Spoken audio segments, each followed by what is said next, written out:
నమస్తే, welcome to RP7 TV news. Ibrahimpatnam మండలంలో 2 ఇళ్లలో దొంగల బీభత్సం సృష్టించారు. 18 కాసుల బంగారం, వెండి సామాగ్రి, భారీ మొత్తంలో నగదు చోరీ జరిగింది. బాధితుల కథనం ప్రకారం ఇబ్రహీంపట్నం VTPS క్వార్టర్స్ UD/ID 87లో నివాసం ఉంటున్న VTPS రిటైర్డ్ ఉద్యోగి చప్పిడి రెడ్డమ్మ ఇంట్లో శనివారం గుడివాడలో కార్యక్రమానికి హాజరయ్యేందుకు వెళ్లిన సమయంలో దొంగతనం జరిగినట్లు సమాచారం. 10 కాసుల బంగారం ఆభరణాలు, వెండి సామాగ్రి, 3 లక్షల రూపాయల నగదు చోరీ చేసినట్లు, అదేవిధంగా JE బ్లాక్లో నివాసం ఉంటున్న రిటైర్డ్ సబ్ ఇంజనీర్ రామచంద్ర ఇంట్లో 8 కాసుల బంగారం, వెండి సామాగ్రిని దొంగలించినట్లు ఇబ్రహీంపట్నం పోలీసులకు ఫిర్యాదు చేయడం జరిగింది. బాధితుల ఫిర్యాదు మేరకు కేసు నమోదు చేసి దర్యాప్తు చేసిన ఇబ్రహీంపట్నం పోలీసులు. చప్పిడి రెడ్డమ్మ, నేను ఇక్కడ 25 సంవత్సరాలు బట్టి ఉంటున్నాను.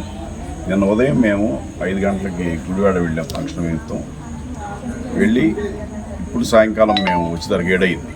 7 గంటలకు వచ్చేసరికి తలుపులు తీసి ఉన్నాయి, లైట్లు వేసి ఉన్నాయి. లోపలికి వెళ్ళి చూస్తే బీరువా పగలగొట్టి ఉంది. అన్నీ తీసి మంచం మీద సామాన్లన్నీ పరిచారు. వాళ్ళు కావాల్సినవన్నీ తీసుకున్నారు. బంగారం, దాంతోపాటు పిచ్చి బంగారం కూడా ఉంది. బంగారం వదిలేశారు అక్కడ. మంచి బంగారం వరకు తీసుకున్నారు. క్యాష్ ఒక 3 లక్షలు ఉంది. బంగారం దగ్గర 10 కాసుల దాకా ఉండాలి. వెండి వస్తువులు ఉన్నాయి.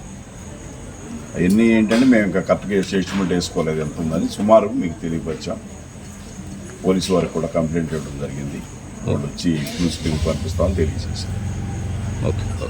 త్వరగా మా సామాన్లు మాకు అందినట్టు రికవర్ చేయవలసిందిగా కోరుతున్నాం.